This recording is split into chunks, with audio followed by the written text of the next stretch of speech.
അപ്പോൾ രാവിലെ തന്നെ ഐശ്വര്യമായിട്ട് പാലൊക്കെ കാച്ചി തുടങ്ങിയിട്ടുണ്ട്. ഇപ്പുറത്ത് ചോറും വെച്ചിട്ടുണ്ട് തിളപ്പിച്ചൂറ്റാൻ വേണ്ടി. ഇന്ന് നമുക്ക് ബ്രേക്ക്ഫാസ്റ്റിൻ്റെ പരിപാടിയില്ല, കാരണം നമുക്ക് അതിൻ്റെ ഇഡ്ഡലി സാമ്പാറും കൊണ്ട് തരാമെന്ന് പറഞ്ഞിട്ടുണ്ട്. പറഞ്ഞു തന്നപ്പോഴേക്കും എന്താ സംഭവം ലാൻഡ് ചെയ്തിട്ടുണ്ട്. അതൊക്കെ കഴിഞ്ഞിട്ട് കുറച്ച് തുണി കഴുകാൻ വേണ്ടിയിട്ട് ഇട്ടിട്ടായിരുന്നു.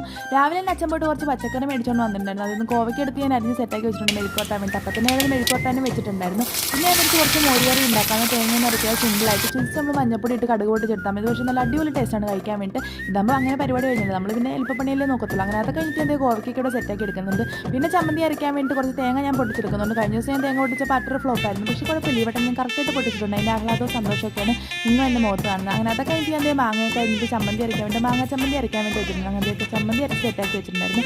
പിന്നെ മീൻ മേടിച്ചപ്പോഴേക്കും അപ്പുറത്തേക്ക് വന്ന് ഞാൻ കൊണ്ട് വെട്ടിക്കൊണ്ട് തരാമെന്ന് പറഞ്ഞ് മേടിച്ചുകൊണ്ട് വരാൻ ഒക്കെ കറി വെച്ചുകൊണ്ട് വന്നിട്ടുണ്ടായിരുന്നു. നല്ല ടേസ്റ്റ് ഉണ്ട് കഴിക്കാൻ വേണ്ടി. കഴിഞ്ഞ ദിവസം ആൻറ്റി ഇതുപോലെ സെറ്റാക്കിക്കൊണ്ട് തന്നിട്ടുണ്ടായിരുന്നു. ഞാനങ്ങനെ മീൻ വെട്ടായിരിക്കുന്നെങ്കിൽ അതിന് ഓപ്പറേഷൻ ചെയ്ത് മുള്ളു മാത്രമേ ലാസ്റ്റ് കാണത്തുള്ളൂ. അവർക്ക് അറിയാവുന്നതുകൊണ്ട് അവർ സെറ്റാക്കി തന്നിട്ടുണ്ട്. പിന്നെ ഞാൻ ലാസ്റ്റ് അടുത്ത ക്ലീനിങ് പരിപാടിയൊക്കെ ആയിരുന്നു. അങ്ങനെ ഏകദേശം പണിയൊക്കെ കഴിഞ്ഞ് ലാസ്റ്റോടെ മൊത്തം തുടച്ചു കൊടുത്തിട്ട് ഞാൻ പോകുന്നുണ്ട്. അപ്പോൾ വീഡിയോ ഇഷ്ടപ്പെടുമെങ്കിൽ ലൈക്ക് ചെയ്യുക. ബൈ.